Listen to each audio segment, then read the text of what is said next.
안녕하세요. 경기도에 사는 40대 여자입니다. 제가 겪은 일로부터는 시간이 꽤나 지났지만 저도 제 이야기를 한번 써보려고 해요.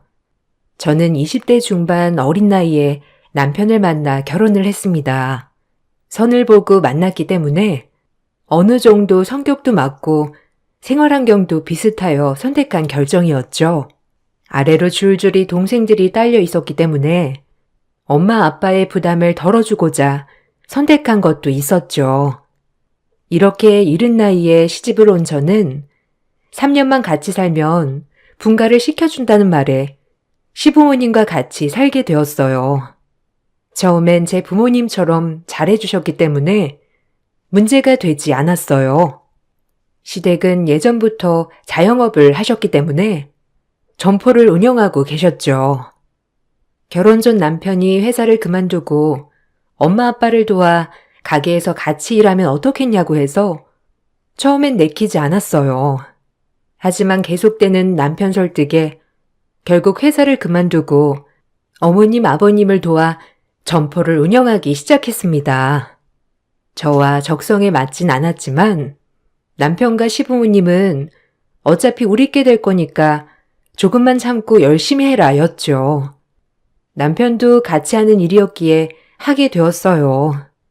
그것이 저의 발등을 찍을 일이라는 것을 모른 채로 말이죠.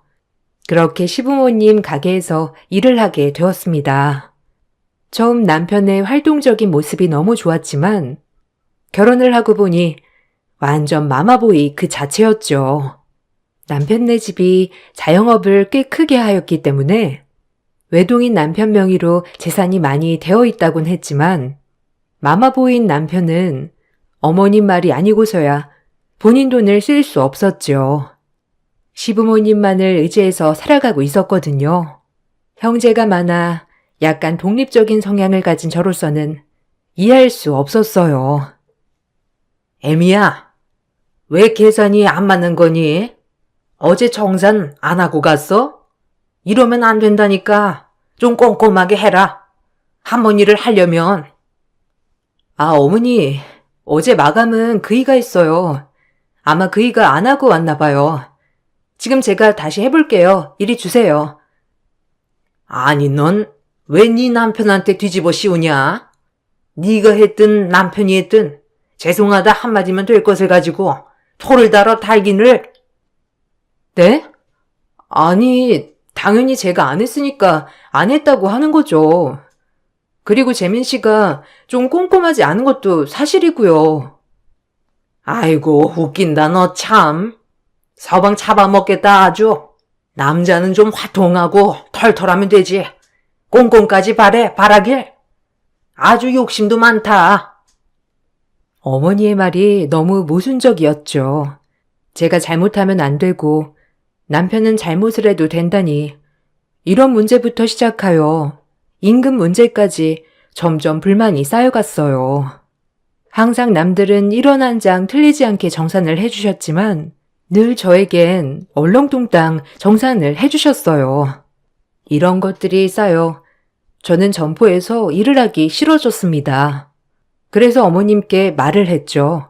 더 이상은 할 수 없었기 때문에요. 생활비를 한번 타려고 하면 어머님에게 어떤 연유로 돈을 쓴다고 허락을 받고 돈을 써야 했어요. 정말 숨이 막혔습니다. 어머님, 저 그냥 다시 회사 나갈까 봐요. 아무래도 저랑 점포는 안 맞는 것 같고요. 오히려 회사 생활이 맞는 것 같아요. 아니, 왜 그러냐? 나 때문이냐? 아들 하나 있는 거 나중에 다 너 거가 될 건데 미리미리 알아두면 좋지. 내가 괜히 그러냐? 그건 그때 나중에 할게요. 항상 월급도 일한 시간이랑 안 맞는 것 같고 이게 지속되면 안 하는 게 나을 것 같아서 그래요. 아니, 어차피 다 우리 돈인데 그게 그렇게도 억울하냐? 나도 참 너한테 섭섭하다.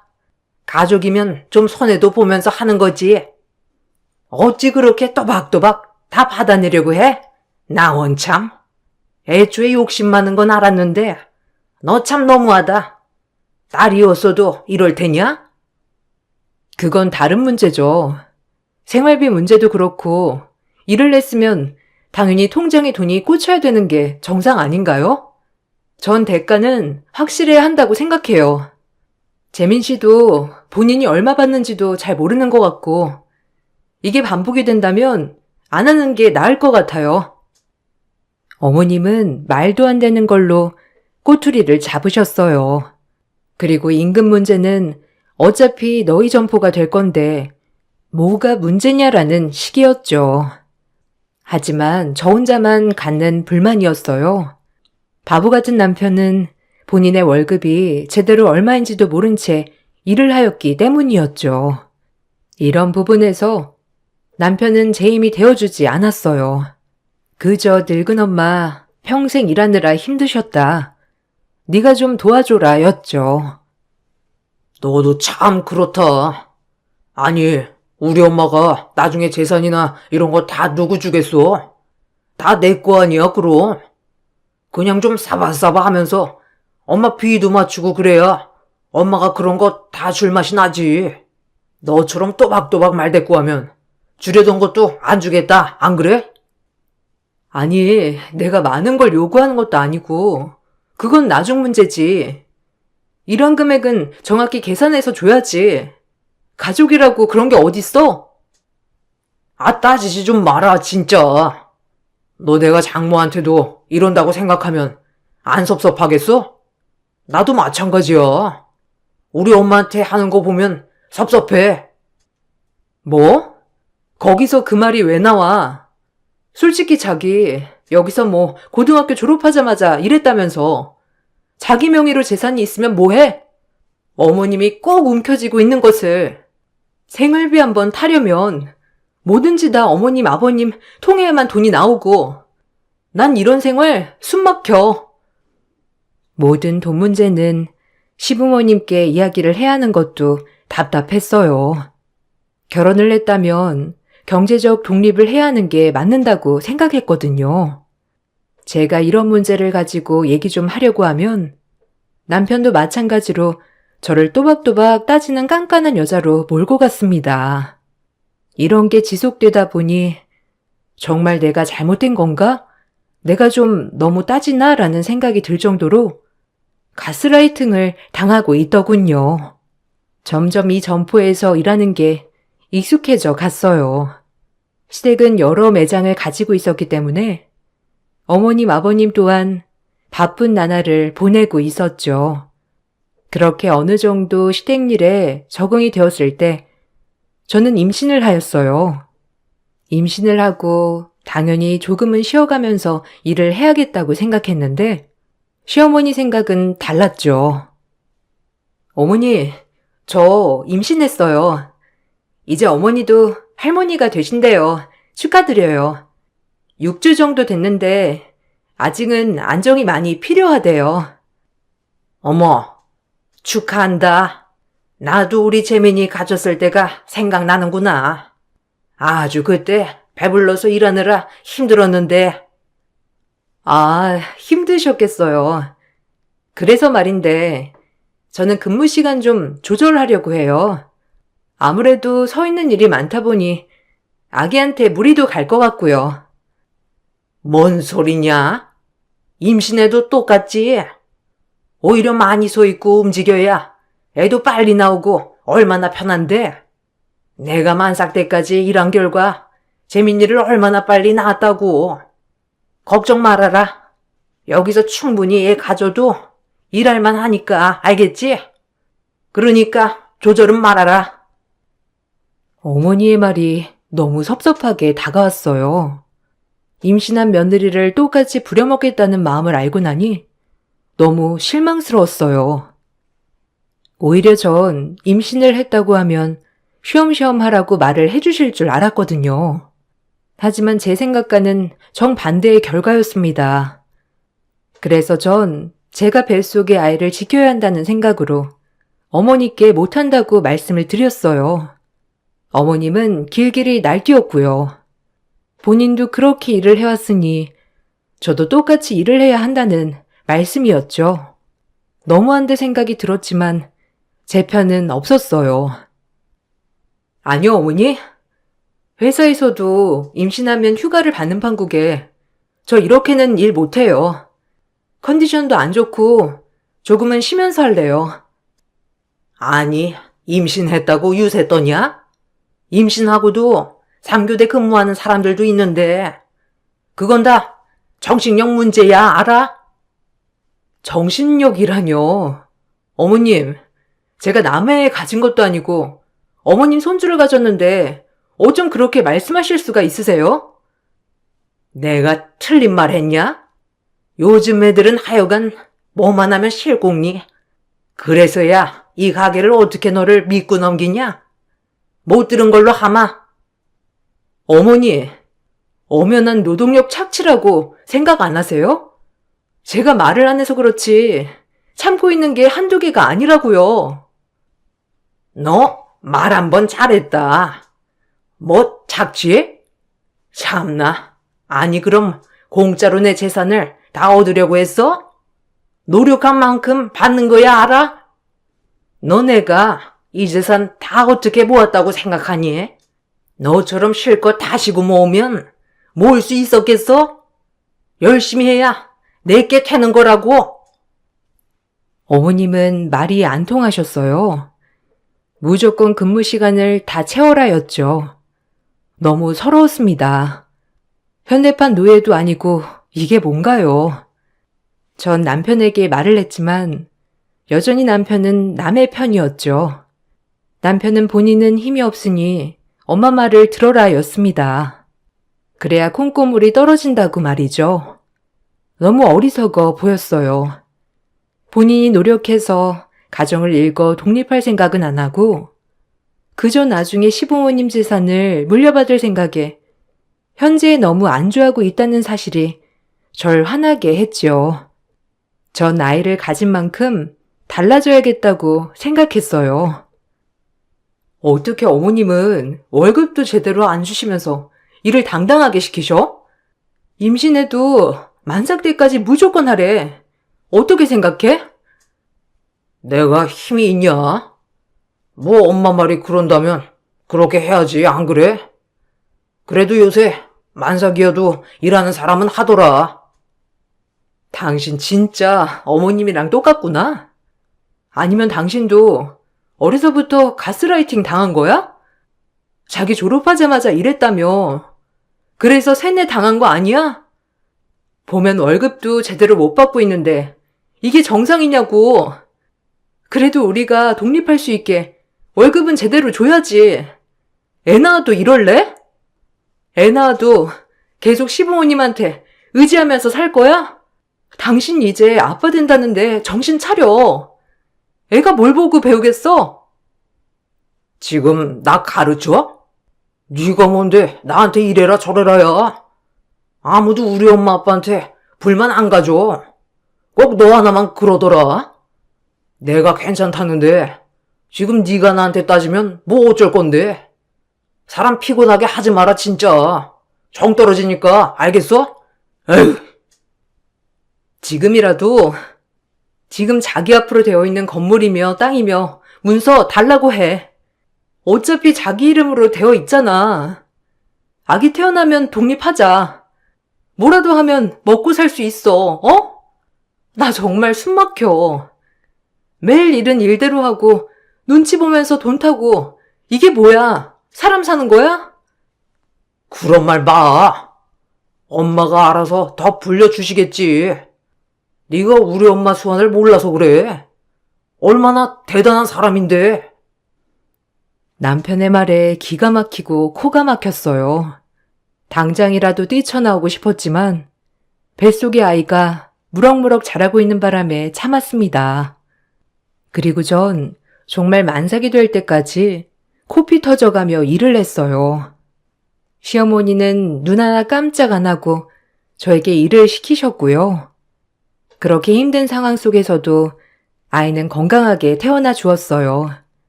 아이가 태어나고 조리원 10일이 저에게 가장 큰 휴가였습니다. 그마저도 시어머니는 3박 4일이면 몸조리는 끝난다고 하였지만 우기고 우겨서 10일을 예약했죠. 그렇게 아이를 낳고 조리원을 퇴소하던 날, 전 역시나 어머님 호출로 가게에 나가봐야 했어요. 핏덩이를 등에 업고 말이죠. 어머님은 이것이 당연하다고 했어요. 그래, 몸조리는 다 했냐? 너도 참 너다. 우리 때는 하루 이틀만 몸 풀고 바로 나가서 일했는데 요즘 애들은 정신력이 글렀어. 네? 아, 어머니, 저 너무 지치네요. 오늘도 힘들게 나온 거예요. 자꾸 그런 정신력 운운하지 마세요. 제 친구들은 조리원에 보통 2주는 있어요. 누가 조리원 퇴소하자마자 아기 둘러엎고 일을 나오나요? 옛날이랑은 너무 달라요, 어머니. 아이고, 그래. 너 잘났다. 됐고, 밀린 일에 산더미다. 너 없는 동안 직원을 쓸 수도 없고, 아주 내가 힘들어 죽는 줄 알았어. 창고에 가면 재고 쌓였으니까 재고 좀 파악하고 진열 좀 해놔. 애는 죽어라. 먼지 들어가면 안 되니까 내가 업고 있을게. 아이고, 참나. 제가 없는 동안 제 일을 쌓아놨다고 하신 어머님을 보며 경악을 금치 못했어요. 이젠 이런 생각이 들더군요. 이 집은 며느리를 필요로 하는 게 아니라 현대판 노예가 필요한 거였구나. 월급도 떼먹고 아이 낳아도 바로바로 부릴 인력이 필요했구나라고 말이죠. 오히려 아이를 낳고 나니 우울증이 겹쳐 저는 더욱더 어두워졌습니다. 그나마 저녁에 일을 끝내고 와서 아이를 재우는 시간만이 유일한 저의 힐링 시간이었네요. 남편조차도 제 편이 아니었으니까요. 매일 시부모 눈치만 보는 남편. 하지만 엄마는 강하다고 했던가요? 아이를 낳으니 이 아이만큼은 정말 제대로 모든 걸 누리고 살게 하고 싶었어요. 그때부터 악착같이 일했죠. 그리고 아이가 커가는 모습을 보며 스스로 위안을 삼았습니다. 아이가 먹고 싶은 거, 하고 싶은 거, 사고 싶은 거는 무슨 일이 있어도 다 해주고 살았어요. 그렇게 모든 삶의 의미를 아이로 초점을 두고 살고 있을 무렵 저에게 또 다른 상처가 다가오고 있었죠. 원래도 남의 편이었던 남편이 이제는 외박과 도박을 일삼는 것이 아니겠어요? 총체적 난국이었죠. 내가 이런 남자를 믿고 살아야 되는지 이젠 의심조차 들었습니다. 뭐 하나 믿고 의지할 데가 없는 기분이랄까요? 여보, 어제 어디서 자고 들어온 거야? 혹시 어제도 하우스 갔었어? 당신 진짜 미친 거 아니야? 한두 살 먹은 어린애도 아니고 이제 아기 아빠인데 정신 차려야지. 언제 독립할래? 아무리 어머님 아버님이 물려주실 재산이 있다고 하지만 자기도 자기 앞가림은 똑바로 해야 할 거 아니야. 내 말이 틀려? 당신 활동적인 모습이 좋아서 결혼했는데 진짜 내가 당신이란 남자 뭘 믿고 결혼했는지 모르겠다. 뭐가? 알아서 엄마랑 아빠가 돈 모아주실 건데 뭐가 문제야? 그리고 남자가 좀 밖에 나가서 게임도 할 수 있는 거지. 넌 꼭 별거 아닌 문제를 심각하게 몰고 가는 경향이 있더라. 질린다 질려. 애 낳고 바가지가 점점 더 심해지는 것 같아. 알아? 바가지라고 했어? 내 말이 틀리냐고. 어머님 앞에선 찍소리도 못하면서 나한테는 그렇게 말하고 싶어? 나 당신 와이프야. 네가 돈 모아주냐? 우리 엄마가 돈 모아주는 거지? 나한테 스트레스 풀지 마. 병원 가보라고. 너 정신 문제야 그거. 남편은 늘 이런 식이었습니다. 항상 제가 문제라는 식이요. 생각해보면 시집 올 때부터 잘못됐다는 생각부터 들었죠. 전 하루하루 낙이 없었어요. 그나마 정말 애 하나 곱게 자라는 것을 보는 마음으로 살았어요. 친정에 가서 하소연도 하고 친구들을 만나 실컷 수다를 떨면서 스트레스도 해소하고 싶었지만 365일 시댁 점포일을 해야 했기에 실수조차 없었어요. 하지만 그런 저를 시어머니는 못마땅해 했습니다.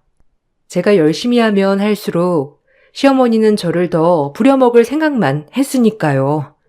시어머니는 젊어서 고생은 사서도 하는 것이라며 저에게 당연히 일을 해야 한다며 다그치셨죠. 정말 이혼하고 싶었습니다. 그놈의 애가 뭐길래 이혼하는 게 쉽지 않던지 지금 생각하면 조금 답답한 생각인 것 같기도 합니다. 그래도 언젠간 남편도 내 고생과 마음을 알아줄 거라 생각하며 버텼어요. 그리고 아들이 하고 싶은 것을 다 하고 사는 모습을 보며 위안을 삼았고요. 예, 내일은 거래처 가서 대금 결제 좀 해오너라. 물건을 띄웠으면 빨리빨리 입금을 해야지. 나 원참. 내일 갔다 오거라. 네, 거래처만 들리면 되죠? 그냥 오늘 다녀올게요. 용희 아빠 차 안 쓰니까 그거 타고 얼른 갔다 오죠 뭐. 그렇게 시어머니 심부름을 하려고 남편의 차를 타고 거래처로 향하는 길이었습니다. 오랜만에 남편의 차를 타보니 못 보던 방향제며 많이 바뀌었더라고요. 그러려니 하고 차를 한참 타고 가던 중 조수석 아래쪽에 반짝반짝거리는 걸 발견하게 되었어요. 급히 차를 세우고 이게 뭐지 하고 주워보니 웬 여성의 귀걸이였네요. 생전 귀걸이를 안 하기도 하고 왜 여기에 떨어져 있나 싶기도 하여 주워서 주머니에 넣었죠. 그때까진 정말 상상도 하지 못하였어요. 거의 붙어서 일을 하기도 하고 대부분 친구들도 누군지 다 알기 때문에 남편의 행동들은 의심 가는 게 전혀 없었거든요. 그렇게 거래처에 도착을 하게 되었고 대금 결제를 하려고 들어갔죠. 결제를 하고 나가려는 순간 거기 직원이 저에게 한마디 했어요. 그 말이 저에겐 큰 의심으로 다가왔습니다. 사모님, 오셨네요. 주말에 사장님이랑은 데이트 잘 하셨어요? 사장님이 급하게 가길래 어디 좋은 데 가시나 했는데. 네? 데이트요? 주말에 우리 그 일을 만났어요? 어디서요? 데이트 갔긴 했는데 거기가 어디였더라? 신촌 쪽에서 봤잖아요. 거기서 사장님 뵈서 반가웠는데 사모님도 같이 오셨다길래 인사드리려 하다가 급하게 가시길래요. 직원의 말을 들어보니 남편은 주말에 신촌 쪽에서 저와 데이트를 한다며 후다닥 갔다고 하였죠. 그 말을 듣고 나니 한 번 시작된 의심은 멈출 수 없었어요. 설마 아니겠지. 도박과 외박은 일삼았어도 간이 콩할 만한 사람이었기에 무언가를 주체적으로 하진 않았겠거니라고 생각한 제 탓이 컸던 걸까요? 너무 남편을 믿은 걸까요? 그날 전 집에 와 남편을 추궁하였어요. 오늘 거래처 갔었는데 대수 씨가 그러더라? 자기 주말에 신촌에서 봤다고. 나랑 있었다고 했다며? 왜 그랬어? 뭐? 그냥 갑자기 왜 오셨냐고 하니까 자기 말이 나와버렸지 뭐. 그냥 진수랑 그날 게임방 갔었거든. 근데 거기 직원한테 게임방 다닌다고 할 수 있냐? 그래도 사장님 하는 사람 앞에서. 그래서 뭐라고 했어? 아니라고 했어? 그래서 나한테 지금 따지는 거야? 아니, 따지는 건 아니고 물어보는 거지. 혹시나 해서 자기가 신촌까지 갈 일이 뭐가 있나 싶기도 하고. 어쨌든 알겠어. 너 의심 같은 거 하지 마라. 매력 떨어진다. 가뜩이나 없는 매력 의심하기 시작하면 정도 떨어지니까 알겠어? 뭐? 바람 피운 놈이 성낸다더니 웬 오바야? 그리고 이 귀걸이는 뭐야? 당신 차 조수석에 떨어져 있던 건데 웬 귀걸이야? 그게 뭐지? 모르겠는데. 네 거 아니야? 난 모르지. 내 차 조수석에 너 말고 앉을 사람이 누가 있다고? 너무 당당한 남편의 말에 믿을 수밖에 없었어요. 그리고 전 개의치 않으려고 노력했어요. 조금 더 의심했어야 했지만 남편이 그럴 리가 없다고 당연히 생각했기 때문이죠. 그렇게 하나의 지나가는 에피소드겠거니 하고 생각을 하고 저는 반복되는 일상을 보내고 있었습니다. 그날은 제가 점포에서 야근을 하는 날이었어요. 보통 한 달에 한 번 정도 돌아가며 야근을 하는데 그날은 제가 야근을 하는 날이었어요. 남아있던 재고조사도 할 겸 물건들도 좀 정리도 하고 그렇게 쉬엄쉬엄 야근을 하였죠. 그러다 저도 모르게 깜빡 잠이 들었어요. 한참 잠을 자고 있는데 가게에 들어오는 인기척 소리에 놀라 잠이 깼어요. 그리고 조금은 두려운 마음에 몸을 숨겨 그 일행들을 보고 있는데 저희 가게에 오래된 직원들이었어요. 얼큰하게 취해 잠시 뭘 가지러 들어온 거였고요. 그러려니 했지만 그들의 대화를 엿듣게 된 순간 40살 내 인생에 천지개벽할 대박이 터졌습니다. 참 사모님도 안타깝긴 하지. 어렸을 때부터 시집와서 내가 보기엔 임금도 제대로 못 받고 일하는 것 같더라고. 짠돌이 영감이랑 할머니가 어디 남한테 돈 줄 위인이냐? 그저 며느리랍시고 부려만 먹는 거지. 그렇다고 남편 놈이 제대로 된 거면 말을 안 하지. 아유, 그러니까. 아니, 요새 밤낮 다른 여자랑 눈 맞아서 돌아다닌다며? 할마씨도 알고 있더구만. 은근히 영감이랑 할마씨가 인정했나봐. 그럼 사모만 모르는 거? 아니 어떻게 그래? 평생 몸 바쳐서 일했는데 공은 안 주고 부려만 먹고 버림받는 거야 그럼? 누가 아니래. 아마 그렇겠지 뭐. 나중엔 아무것도 없이 쫓겨날 거라니까. 아주 노랭 영감이랑 할맛이. 그리고 아들까지 똑같아. 그리고 나중에 남자 하나 물어다가 아마 엮어서 쫓아낼 거래지? 나 진짜 할맛이 얘기 듣고 놀라가지고 세상에 비밀이 어디 있다고? 와, 진짜 너무한다. 아니, 어쩜 그러냐? 사모만 불쌍하지 참. 애 하나 보고 사는 건데 그렇게 남자였고 쫓아내면 애를 보여주겠어? 직원들의 말은 이러했어요. 남편이 저 몰래 만나고 있는 여자가 있고 공공연하게 저만 모르고 모든 사람들이 알고 있다. 심지어 시부모님들도 알고 계신다였죠. 아마도 제가 쫓겨날 거라며 평생 염전 노예처럼 일만 하다가 쫓겨날 것 같다 불쌍하다 그런 내용. 그리고 웬 남자 하나를 엮고 저와 같이 내보내겠다고 하는 내용까지요. 소름이 돋았습니다. 그동안 가족이라고 믿었던 사람들이었는데 제 뒤통수 칠 생각만 하고 있었다는 것이요. 26살에 시집와서 40이 될 때까지 임신하고 딱 10일 쉰 거 외에는 제 몸 다 바쳐 일했건만 돌아오는 건 버림받는 거라뇨. 어이가 없더라고요. 그리고 기가 막히고요. 처음엔 이가 덜덜 떨릴 정도로 사지가 떨렸어요. 진짜 바람 피운 게 맞는다고 생각하니 어이가 없었죠. 내가 너무 믿었구나. 그동안에 숱한 증거들을 흘렸는데 왜 그냥 넘어갔을까 기가 막히더군요. 근데 역으로 바꿔보니 대박이더라고요. 그동안 가스라이팅을 하도 당해 이제 이것조차 잘못된지 모르고 살았는데 이걸 제대로 이용하여 너네 코를 납작하게 해주마라는 계획이 스쳐 지나갔습니다. 생각하기 나름이라고 저에겐 대박 같았네요. 그렇게 전 직원들을 포섭하기 시작했어요. 다행히 일할 때 평판이 좋았던 저라서 직원들이 많이 도와주었죠. 다 알아요. 대충 내용. 두 분 하시는 얘기 들었어요. 야근하는 날. 뭐 충격이긴 한데 애초에 기대도 없던 사람들이라 오히려 이 기회로 엿이라도 먹이려고 해요. 제가 뒤통수 당하기 전에 제가 먼저 치려고요. 여러분들이 저 도와주셨다는 건 비밀로 할게요.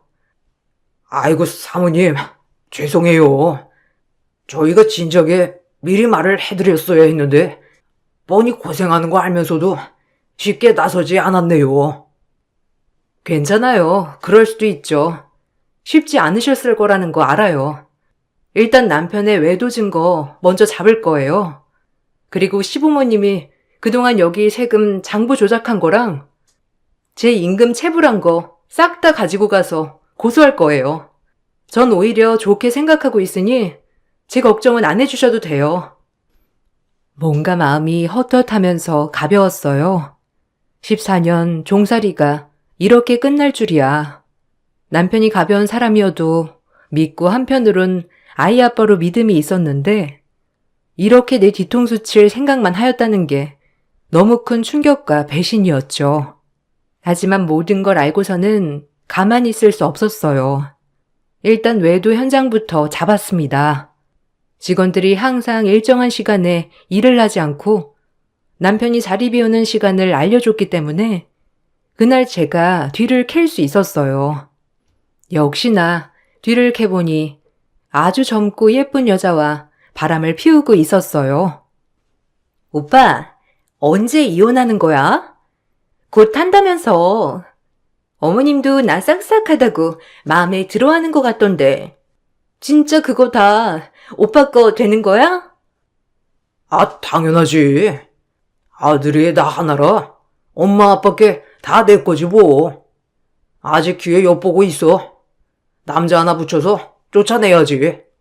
그래야 애 핑계도 못 댈 거 아니야. 어차피 아들이야 우리 엄마 아빠가 키워주실 거고. 너랑 나랑은 꽃길만 걸으면 돼. 걱정 마. 이왕이면 아들도 줘버리지 그래? 우리끼리 새로 낳으면 되지 않아? 볼 때마다 불편할 것 같은데 남의 애잖아. 안 돼요 그럼. 너 애 핑계로 우리 재산 슬쩍 뜯어가려고 이리저리 기웃거릴 수도 있다고 애 엄마가. 아주 싹을 잘라야 돼. 너무 어이가 없었어요. 카페에서 저런 얘기를 하고 있다니. 두 문애들의 대화를 녹음하고 사진을 찍었어요. 카페를 갔다가 방도 잡아 들어가더군요. 매주 금요일 이 시간만 되면 저만 모르게 밖에 나가 이짓거리를 했었을 생각을 하니 너무 화가 났어요. 더 큰 복수를 위해 참았죠. 그리고 전 변호사 사무실에 찾아갔습니다. 그동안 임금체불 내역들, 시부모님의 가계장부, 그리고 남편의 외도, 제 말을 들은 변호사님은 한참을 아무 말씀이 없으셨어요. 어떻게 14년을 참고 살았냐고 말했죠. 당연한 줄만 알았습니다. 처음엔 잘못된 건 알았지만 시간이 지날수록 저도 그 집에 스며들었기 때문이죠. 14년 중 딱 10일을 쉬고 일했는데 제 손에 주어진 돈은 단 한 푼도 없었어요. 모든 돈 관리를 시부모님이 하셨기 때문이죠. 변호사님은 이혼 소송 및 재산 분할, 그리고 그동안의 임금 체불에 대해서도 모두 다 보상받을 수 있다고 저에게 용기를 주셨어요. 그리고 이혼을 한다면 친권, 양육권 또한 저에게 넘어올 확률도 높다고 말했죠. 전 변호사님의 말에 삶의 희망을 얻었어요. 그리고 이제 본격적으로 시댁과 싸울 준비를 했죠. 아니 너 뭐 하는 거냐? 오늘 하루 종일 어디 돌아다니길래 일도 내팽개치고 집에 밥도 안 해놓고 지금 정신이 있는 거야? 뭐라고요? 지금 저보고 정신이 있냐고 했어요? 그럼 어머니는 정신이 어디 가셨길래 애 아빠 바람 피우는 꼴을 눈 감아 주셨는데요? 어머머머, 얘 뭐라니? 지금 너 약 먹었냐? 무슨 헛소리를 이렇게 진지하게 하니? 바람이라니? 용이야범이 무슨 바람이냐? 다 알아요. 지금 바람나고 어머님 저한테 남자 붙이려고 한 사실도요. 이게 언제까지 비밀이 될 줄 알았어요? 뭐? 아니 얘가 오늘 뭘 잘못 먹었나? 너 꿈꿨니? 왜 이래 정말? 난 네가 도통 무슨 말을 하는지 모르겠다. 그럼 법으로 얘기할게요. 제가 어머니한테 뭘 그렇게 잘못했나요? 26에 시집와서 지금 40이 다 되도록 어머님 아버님 하라는 대로 일만 했어요. 아들 낳고 제가 뭘 사치를 했나요? 아니면 돈을 빼돌렸나요? 제가 뭐가 부족해서 이런 배신을 당해야 하나요? 그래, 솔직히 말해서 까놓고 너 볼 거 뭐가 있니? 뭐 가게에서 일하는 거? 그거 당연히 할 일이고 아들 낳은 것도 뭐 너 혼자만 아들 낳았냐? 재민이가 만나고 있는 애는 누구네 집 딸인 줄 알아? 우리 재민이 그 집에 장가 가면 이 점포들이 뭐야? 더 큰 걸 손에 넣을 수 있는데 안 그래? 너 이 집에서 고생한 거 다 알지만 그냥 물러나 죽어라. 이왕 알게 된 거 그냥 조용히 나가. 미쳤어요? 몸만 나가게? 내가 이 집에서 개고생한 게 14년이야. 바람도 모자라서 날 매도하려고 했는데 이걸 내가 가만히 넘어갈 것 같아? 용의는 당연하고 내가 개고생한 거 다 챙길 거니까 두고 봐. 이대로 절대 못 넘어가니까 두고 보라고. 전 시어머니에게 선전포고를 하고 집에 있는 모든 짐을 바리바리 쌌습니다. 그리고 아들만 챙겨 집을 나왔죠. 당장 갈 데가 없어 친정으로 가 집을 알아보고 이혼 준비와 재산 분할, 그리고 임금 체불에 대한 소송, 상간녀 소송을 걸었어요. 이걸 보내자마자 남편 측은 난리가 났어요. 생각보다 재산이 많았던 남편이었기에 저에게 분할해줄 재산은 어마어마했죠. 길길이 날뛰고 집에 찾아왔어요. 너 미쳤냐? 지금 내 뒤통수를 이렇게 쳐? 얌전한 고양이 부뚜막에 올라간다더니 안 그런 척하면서 지금까지 이럴 계획이었던 거야? 너나 잘해. 네가 지금 계획한 건 뭐고? 멀쩡한 나 불륜녀 만들어서 쫓아낼 계획은 뒤통수 아니고? 너랑은 이제 할 얘기 없어. 법정에서 해.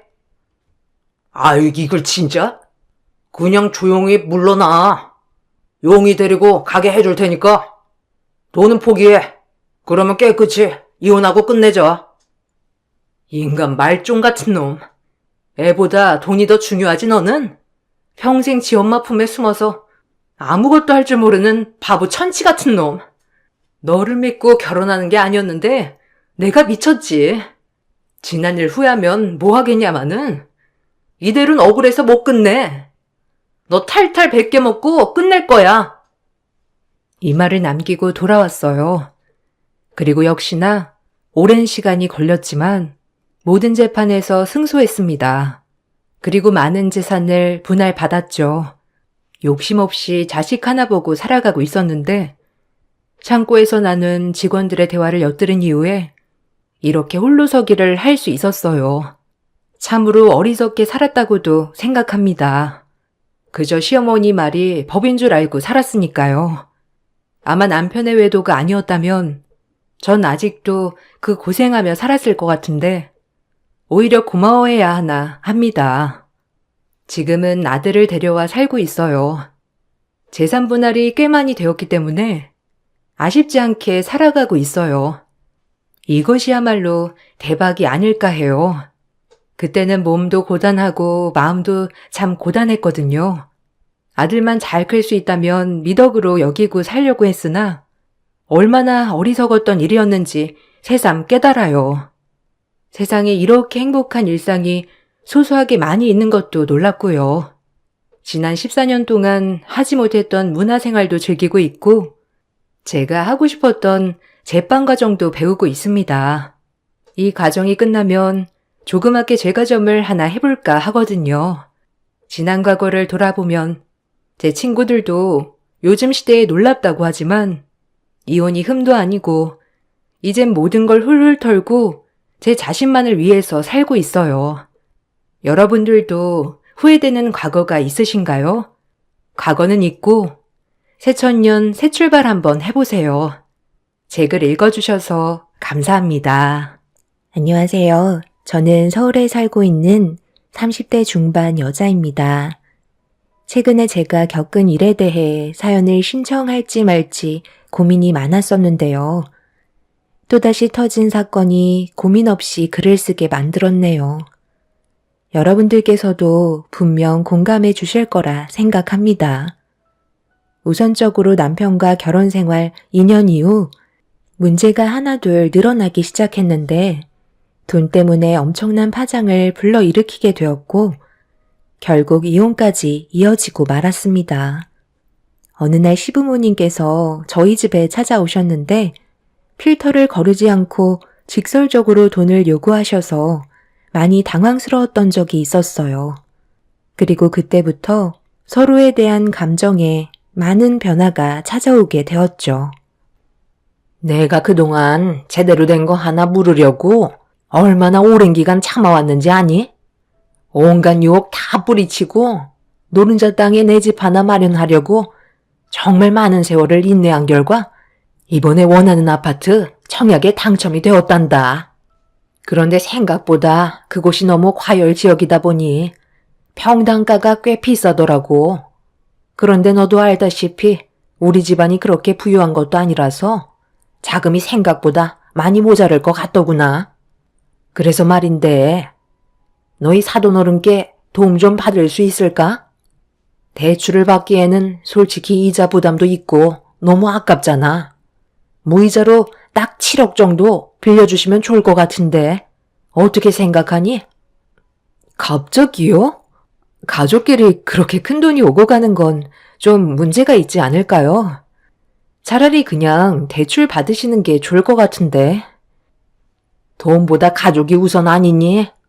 너희 사돈분들 이참에 소도 좀 팔고 자금 마련되면 내가 한번 찾아뵙겠다고 전해드리거라. 장인어른 돈 많으시잖아. 한우 농장도 엄청 크게 하시는데 그 정도 자금은 만들어주실 수 있잖아.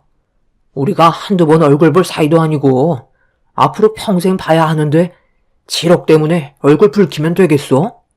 당신이 옆에서 힘 좀 써봐. 이럴 때 우리 부모님께 점수도 좀 따면 얼마나 좋아? 쓸데없는 이자 나가는 게 얼마나 아까워. 그렇게 해줄 수 있지? 이건 내가 결정할 문제가 아닌 것 같은데. 부모님께서 항상 나한테 하신 말씀이 가족 간의 돈 거래는 절대적으로 금기시해야 된다고 하셨거든. 좋았던 관계까지 깨질 수 있다고 하셨어. 그래서 이 문제는 신중하게 생각해 봐야 할 것 같아. 부모님께서도 그렇게 많은 돈을 가지고 계시지 않을 거야. 그리고 내가 부모님께 7억을 빌려달라는 것도 좀 그렇잖아. 그래서 지금 말도 꺼내지 않겠다는 거야? 시도는 해볼 수 있는 거 아니니? 앞으로 천천히 갚아나가면 되는데 뭐가 그렇게 걱정이니? 좋게 웃으면서 얘기할 때 우리 부탁을 들어주는 게 좋을 거다. 이왕 말 나온 김에 사돈분들께 전화해봐라. 시부모님께서는 기대에 찬 눈빛으로 저를 바라보고 계셨어요. 하지만 저는 부모님께 전화를 걸지 않았습니다. 그런데 남편은 얼굴을 붉히면서 왜 전화를 하지 않냐고 다짜고짜 화를 내기 시작했어요.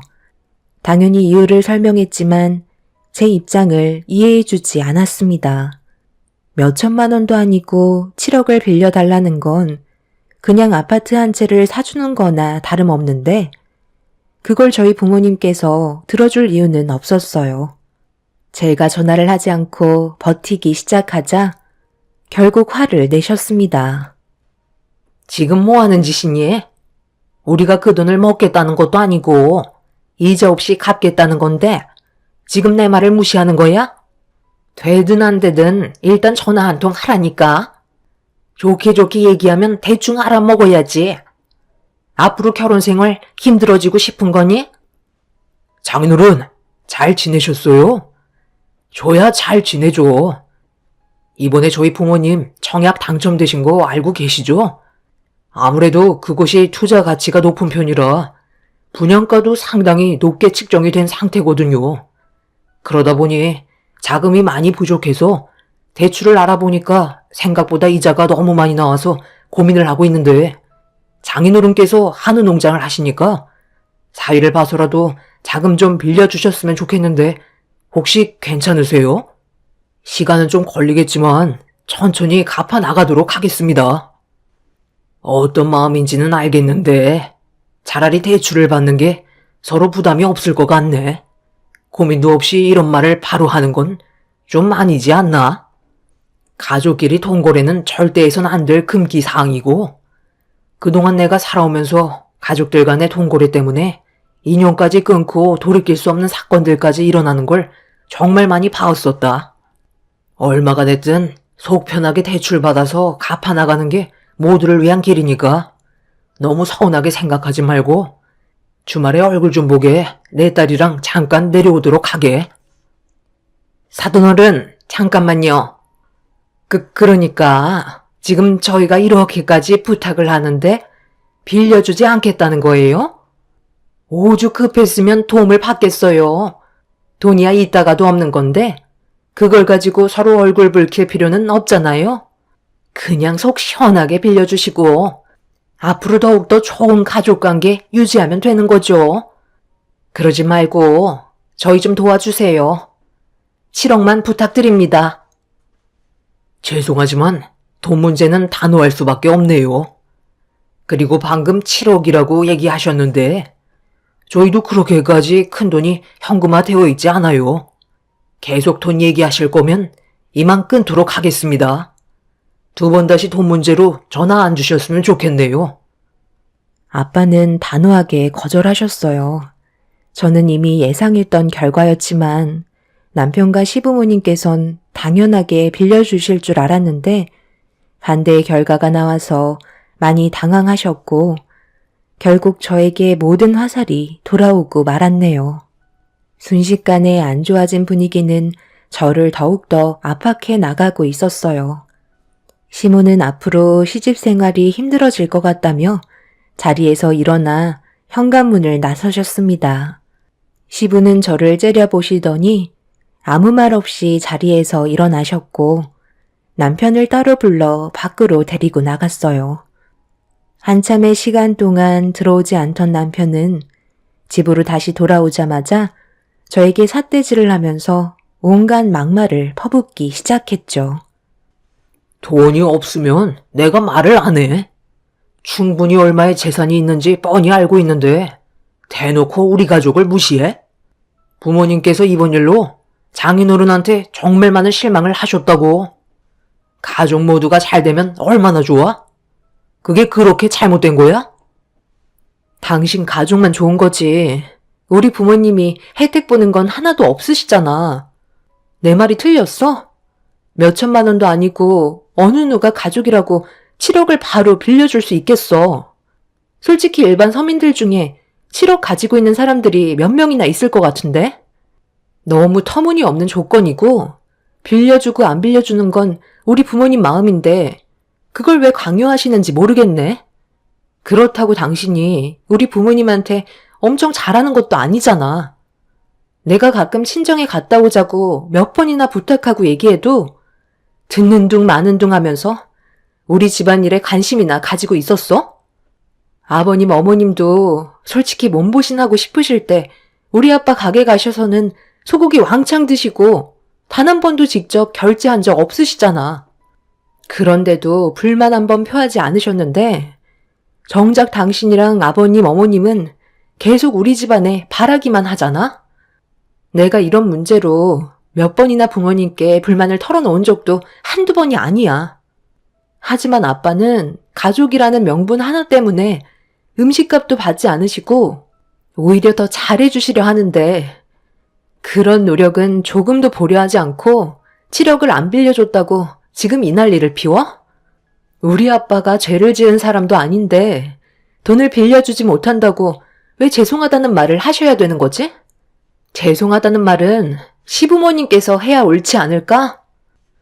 그래서 결과적으로 안 빌려주셨잖아.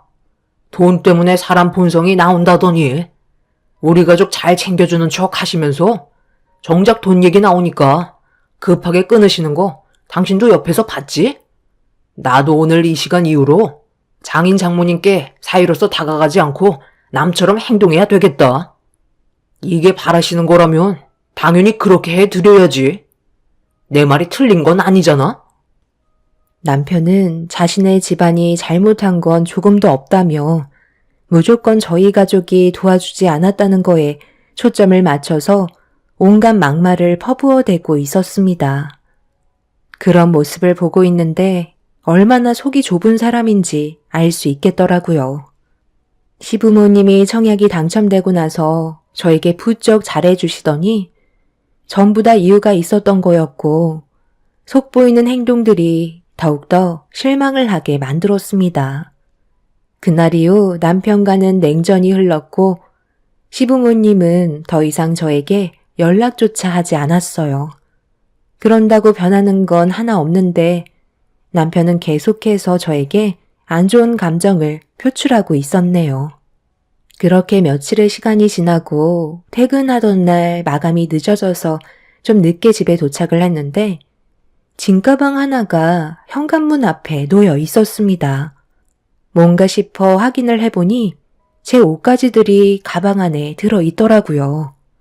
무슨 일인지 싶어 현관문을 열고 들어가려 하는데 남편이 비밀번호까지 바꿔놨는지 들어갈 수가 없었고 집 안에서는 시부모님의 목소리까지 들려오고 있었네요.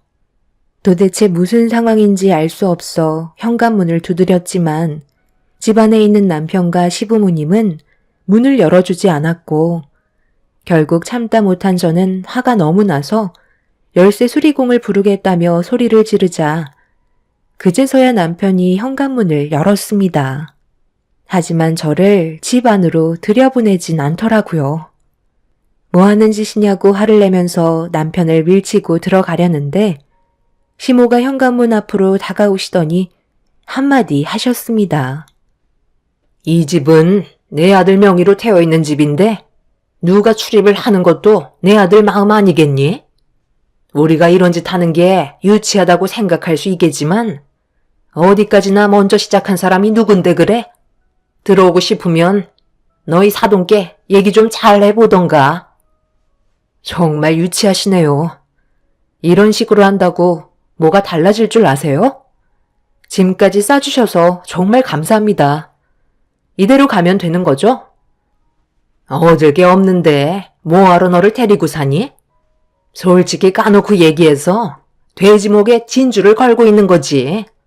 돈도 버는 사람이 벌 줄 안다고 맨날 시골에 박혀서 소나 키우면서 식당을 운영하고 있으니 돈이 불어나겠어? 꼴도 보기 싫으니까 내 앞에서 사라져라. 그렇게까지 말씀해 주시니 제 마음이 확고해지네요. 어떤 마음인지 확실히 알 수 있게 됐으니까 이 사람이랑 정리하도록 하겠습니다. 제가 뭐가 아쉬워서 쩔쩔매야 하는 거죠? 저도 더 이상 미련 없으니까 그만할게요. 너 지금 정말 나랑 이혼하겠다는 거야? 꼭 이렇게까지 해야 되겠어? 나랑 지금까지 결혼 생활했던 게 한순간에 무너지는 거라고. 우리가 연애하고 결혼 생활한 게 몇 년인데 너는 그런 시간들이 아무것도 아니었다는 거야? 지금 당신이랑 아버님, 어머님께서 하신 행동들이 상식적으로 이해가 되겠니? 누가 잘못을 했는지 뻔히 아는 내용인데 나한테 하는 행동을 봐봐. 돈을 빌려주지 않는다고 가방에 짐을 싸서 밖으로 내놓고 현관문 비밀번호까지 바꿨는데 나보고 이혼하는 게 아무렇지도 않냐고? 누구보다 실망한 사람이 나야. 조만간 법원에서 만나도록 하자. 잠깐 기다려봐라. 우리가 왜 이렇게까지 했겠어? 가족이라고 생각했었는데 너무 단호하게 거절을 하니까 그런 점들이 서운하게 다가와서 그러는 건데 좀 이해해주면 안 되니? 일단 들어와서 다시 얘기하는 게 좋을 것 같은데. 저는 더 이상 대화 자체를 섞고 싶지 않아 집 밖으로 내놓은 제 짐을 가지고 건물 밖으로 나왔습니다. 자신들이 원하는 방향대로 들어주지 않는다고 상식 밖의 행동을 보인 시부모님과 남편에게 너무 큰 실망을 해서 차라리 이혼하는 게 좋을 것 같다고 판단을 하게 되었죠. 제가 등을 돌리고 나오자 남편은 저에게 쉬지 않고 전화를 걸었지만 이미 저보다 돈을 더 중요하게 생각한 남편을 남은 인생의 동반자로 함께 걸어가고 싶지 않았어요. 친정으로 와버린 저를 보신 부모님께서도 많이 당황하셨고 전체적인 상황을 설명드리자 부모님께서는 화가 많이 나셨네요. 결국 이 문제는 상당히 커지게 되었고 며칠 뒤 부모님께서 저를 데리고 남편과 만나기로 결정을 보게 되었습니다. 부모님께서 서울에 건강검진을 사전에 예약해 놓으셨기 때문에 남편과도 진지하게 대화를 이어나갈 생각을 가지고 계셨죠. 부모님께서도 이혼을 심각하게 고려하셨어요. 그렇게 약속된 장소에서 저희는 남편을 따로 만나게 되었고 상당히 많은 대화를 주고받았습니다. 남편은 저희 부모님께 그동안 서운했던 부분들에 대해 쏟아내기 시작했어요. 그리고 그 말을 듣고 계시던 부모님께서도 기분이 상당히 안 좋으신 것 같았죠. 몇 시간 동안 서로의 안 좋았던 감정들에 대해 털어놓았는데 시부모님께서 남편 집으로 들어왔는지 전화가 왔길래 상황을 설명한 뒤에 모두가 남편 집에 다시 모여 대화를 이어나가게 되었네요. 역시나 예상했던 문제가 일어났습니다. 이렇게 얼굴 뵙고 대화를 나누는 게 전화 통화하는 것보다 훨씬 더 낫겠네요. 솔직히 저희가 오죽했으면 그 큰 돈을 빌려달라고 부탁했겠어요? 사정이 안 좋은 만큼 대출 받는 게 부담스러워서 그런 건데 어느 정도는 생각해 주셔야죠. 도대체 저희 집안을 어떻게 보셨는지 모르겠지만 저희 집안도 재산이 그렇게 많지 않습니다. 7억이라는 돈을 빌려드릴 만큼 여유가 있지 않은데 무작정 달라고만 얘기하시면 저희 입장에서도 많이 당황스럽고 서운하죠. 그리고 그곳이 투자 가치가 높다는 건 잘 알겠는데 그것도 어느 정도 자금이 뒷바탕이 돼야 하지 않을까요? 돈도 없이 무작정 청약이 1순위에 도달한다고 해서 아무런 계획 없이 넣었다가 당첨이 돼서 지금 상당히 힘든 상황을 겪고 계시잖아요. 미리부터 철저하게 준비를 하셨다면 저희한테까지 손을 벌릴 필요는 없으셨겠죠. 어찌됐든 제 딸이 받은 상처에 대해서는 진지하게 사과를 하시는 게 좋을 것 같네요. 이혼을 하더라도 정리할 건 깔끔히 정리하고 끝내야 되지 않겠습니까? 시부모님의 표정은 상당히 좋지 않았어요. 저희 가족한테 상처되는 말과 행동들에 대해 사과를 하라는 건데 상당히 안이 꽂게 바라보고 있었습니다. 시부는 어차피 이혼을 하는데 왜 사과를 해야 하냐면서 얼굴을 붉히셨네요. 그 모습들을 보는데 시댁 식구들이 너무 한심해 보였습니다. 어떻게든 청약 당첨된 아파트 하나 잡아서 상당히 좋은 수익을 내려낸 욕심이 너무 보였고 집안 사정 고려하지 않고 무작정 달려든 모습들이 가족 간의 불화를 더 크게 만들고 말았네요. 아무것도 해결이 되지 않은 상태로 이혼을 결정하게 되었고 시부모님께서는 저희 가족과 더 이상 대화를 이어나가고 싶지 않다며 먼저 댁으로 돌아가셨습니다. 저도 방에 있는 짐을 챙겨서 나가려고 준비하고 있는데 남편이 방으로 들어오더니 갑자기 제 어깨를 잡으며 돌려 세웠어요. 그리곤 저를 보며 건넨 한마디에 더 이상 미련조차 남아있지 않게 되었죠. 당신 지금 뭐 하는 거야? 여기서 자고 갈 건 아니지? 장인 장모님까지 함께 주무실 생각이면 나는 곤란한데. 아까 엘리베이터 탈 때 봤지? 장인 장모님 몸에서 죽사 냄새가 올라오니까 여기 아파트 입주민이 인상을 찌푸리고 있었잖아. 솔직히 지금 집안에 축사 냄새가 진동을 하고 있다고. 괜히 쓸데없는 소문 퍼져서 집값 떨어질 수도 있으니까. 여기 근처에 숙박업소 싸고 좋은 데 많거든. 저기 골목으로 들어가다 보면 여인숙 있어.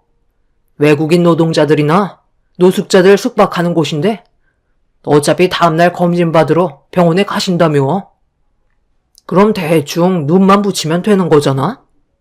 1인당 2만 원 정도 한다니까 당신까지 합쳐서 6만 원이면 되겠네. 이 집을 팔아서 우리 부모님 아파트에 넣을 거거든. 어차피 이 아파트는 내 거니까 알아서 해도 되는 거잖아?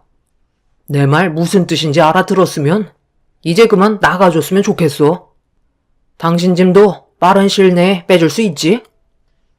내가 당신처럼 쓰레기 같은 놈이랑 여태껏까지 살았다는 게 너무 끔찍하다. 우리가 언제 당신 집에서 자겠다고 했어? 그런 말 하지도 않았는데 우리 부모님을 여인숙으로 모시라고? 아무리 이혼을 앞두고 남이 될 거라곤 하지만 기본적으로 도리는 해야지. 우리한테 그동안 얻어먹은 것들만 해도 금전적으로 따지고 들면 얼마나 많은데 몸도 안 좋으신 우리 부모님을 2만 원짜리 여인숙에 모시라고? 이혼하는 순간 2번 다시 얼굴 볼 일 없었으면 좋겠다. 남편에게 너무 큰 충격을 받은 저는 더 이상 할 말이 없었어요. 아무리 이혼을 한다 해도 2만 원짜리 여인숙이 있다면서 그곳에서 자라는 게 말이 된다고 생각하시나요? 어차피 남편과 한 공간에서 잠을 청할 생각도 없었지만 부모님 몸에서 축사 냄새가 난다고 집값 떨어질 걱정을 하는 남편의 모습에 너무 정 떨어졌었네요. 결국 저희가 돈을 해주지 않으니 이혼을 결정한 건 자기 부모님 청약 당첨된 아파트 중도금 내려고 집을 처분하려는 걸 확실하게 알 수 있었습니다. 대출은 받고 싶지 않고 돈은 마련해야 되는데 당장 돈이 나올 곳이 없으니 자기 아들 집이라도 빼서 넣고 싶었던 거겠죠. 그만큼 시부모가 당첨된 아파트는 투자 가치가 높게 측정이 되어 있었으니까요. 결국 자신들의 이득을 취하기 위해 멋대로 결정하고 막 나가는 모습들이 치가 떨릴 정도로 싫어지게 만들었습니다. 저는 결국 남편과 이혼을 하게 되었고 2번 다시 마주치지 않길 바랐어요. 남이 됐으니 엮일 일도 없을 거라 생각했었어요. 그렇게 몇 년이 지나고 저희 가족에게도 많은 변화가 있었는데 부모님께서 새로 생긴 주상복합 아파트 용지에 고깃집을 오픈 준비를 하게 되셨고 함께 일할 직원을 뽑기 위해 면접을 보고 있었습니다. 그런데 주방에서 저와 엄마가 식기를 정리하고 있던 사이 밖에서 아빠의 목소리가 상당히 안 좋게 들려왔어요. 그래서 무슨 일인지 확인하기 위해 엄마와 함께 주방에서 나온 순간 절대로 얼굴을 보고 싶지 않던 전 남편이 저희 앞에 떡하니 나타났습니다. 전혀 예상하지 못한 일이라 엄마와 저는 전 남편을 보고만 있었네요. 혹시나 해서 와봤는데 정말 아버님이 여기에서 식당 오픈 준비를 하고 계실지 몰랐습니다. 사람은 인연이라는 게 확실히 있는 것 같아요. 저희가 이렇게 만나게 될 줄 알았겠어요? 마침 잘 됐네요. 저도 지금 일자리를 구하고 있었거든요. 당신이 일자리를 구하는 게 우리와 무슨 상관이지? 설마 우리 식당에서 일할 생각은 아니지? 그 난리를 쳐놓고 이혼까지 했는데 무슨 염치를 우리 부모님 밑에서 일을 하겠다는 거야? 그럴 이유 전혀 없으니까 그만 나가줬으면 좋겠어. 우리 집안 사정이 너무 안 좋아져서 지금 상당히 많은 빚에 시달리고 있거든. 돈을 빌려달라는 것도 아니고 일을 시켜달라는 건데 이 정도는 해줄 수 있는 거잖아. 그래도 몇 년 전까지만 해도 나는 당신 집안의 사위이자 남편이었다고. 아버님, 한 번만 부탁드릴게요. 제가 지금 근무하던 곳에서도 퇴사 처리되는 바람에 일자리를 구할 곳이 없거든요. 밀린 대출 이자랑 원금을 갚아나가야 하는데 계획했던 것처럼 마음대로 되지 않네요. 저희 부모님께서 빚 좀 갚아보겠다고 청소일을 하게 되셨는데 계단 물 청소를 하다가 미끄러져서 2분 다 구르셨거든요. 그래서 지금 집에 누워 계신 상태세요. 무리하게 입주는 했는데 앞날이 걱정이네요. 저는 부모님께 집을 처분하자고 말씀드렸지만 앞으로 더 오를 예정이라고 절대 처분할 생각이 없다고 하세요. 그러니 저라도 돈을 갚아나가야 하잖아요. 저희 사정이 많이 안 좋은 만큼 아버님께서 넓은 마음으로 도와주신다면 정말 열심히 일하도록 하겠습니다. 그래도 과거의 사이였는데 월급은 두둑히 챙겨주실 거죠? 내가 자네를 왜 데리고 일을 해야 되는 거지? 지금 한 공간에 있는 것 자체로도 불편한데 뭐하러 그런 걸 감수하면서까지 자네를 데리고 식당을 운영해야 되는지 이유를 찾지 못하겠네. 우리가 자네를 차버린 게 아닌 자네가 우리를 차버렸으니 조금의 미련조차 남아있지 않고 곧 식당을 오픈하는데 직원들의 상태도 상당히 중요하거든. 그런데 자네의 상태는 누가 봐도 정상적이지 않아 보이는데 혹시 자네 하루도 빠짐없이 술을 마시고 있는 거야? 온몸에서 술이 쩐 냄새가 나는구먼. 이런 몸 상태로 뭘 하겠다는 거야? 괜히 영업 방해하지 말고 그만 나가주게. 내 눈에 흙이 들어와도 자네를 받아줄 일은 없을 걸세. 정말 너무하시네요. 저희 집안 사정이 안 좋아서 부탁까지 하는 건데 어떻게 고민도 하지 않으시고 결정하실 수 있는 거죠? 일을 시켜주실 때까지 절대 나가지 않을 거니까 그런 줄 아세요. 영업방해가 뭔지 보여줘요? 그냥 이 자리에 드러눕겠습니다. 남편은 과거에 제가 알고 있던 사람보다 더 쓰레기가 되어버렸어요. 부모님께서는 이미 폐인이 되어버린 남편을 보고 한숨을 내쉬면서 경찰에 영업방해죄로 신고를 하게 되었습니다. 남편은 결국 난리를 치다가 경찰에게 연행이 되었지만 문제는 다음 날엔 전 시부모와 함께 저희 식당을 찾아왔네요. 시모는 휠체어에 타고 있었고 시부는 허리에 복대를 한 채 목발에 의지해선 힘겹게 식당 문을 열고 들어왔습니다. 정신없이 오픈 준비를 하고 있는데 그 사람들 때문에 저희가 계속해서 피해를 보게 되자 아빠는 화가 머리끝까지 올라와 버리셨어요. 돈 날 곳이라고 생각한 그 사람들은 빈대처럼 붙어서는 절대 떨어질 생각을 하지 않았습니다. 결국 식당에서 한바탕 난리가 나게 되었고 경찰의 도움으로 겨우 상황을 마무리 지었지만 그 사람들은 조만간 또다시 찾아오겠다며 저희를 괴롭히려 하고 있네요. 경찰에게 접근 금지 신청을 하게 되었고 건물을 관리하고 계신 경비 아저씨께 부탁을 해서 그 사람들을 절대로 들어오지 못하게 막아놓은 상태입니다. 자기 기준에 맞지 않는 집에 들어가 유지조차 하지 못하면서 끝까지 잡고 늘어지고 있는 모습을 보고 있는데 너무 무식한 것 같네요. 지금 현재 저희 식당은 오픈을 한 상태이고 문제없이 장사가 잘 되고 있지만 그 사람들 때문에 매일 신경을 쓰고 있습니다. 며칠 전에는 저희 건물 앞에서 경비가 막아서자 한바탕 난리가 난 적이 있었어요. 괜히 저희 때문에 경비분들이 고생을 하시는 것 같아 식당에 초대해서 음식을 대접해 드렸었네요. 앞으로 계속 이런 식으로 살아야 되는 건지 걱정이에요. 경비분께서 하신 말을 들어보면 빚을 감당할 수 없어서 집을 어쩔 수 없이 처분해야 될 상황이라고 하네요. 하루빨리 그 사람들이 저희 눈앞에 사라졌으면 좋겠습니다. 돈 때문에 이렇게까지 될 줄 꿈에도 상상 못했어요. 제 사연 들어주신 분들께서도 돈 때문에 가족과의 관계에 금이 간 적이 있으신가요? 사람의 관계는 한 치 앞도 모르는 것 같아요. 저희 가족이 앞으로 어떻게 하면 좋을지 현명한 답변 부탁드립니다. 감사합니다. 안녕하세요. 저는 한 집안의 엄마이자 시어머니이기도 합니다. 사람이 살면서 어쩔 수 없는 결정을 해야 할 때가 있는 것 같아요. 그리고 그 선택은 자신의 삶을 평생 동안 후회하게 만들 수도 있고 반대로 인생을 바꿔줄 수 있는 최고의 선택일 수도 있습니다.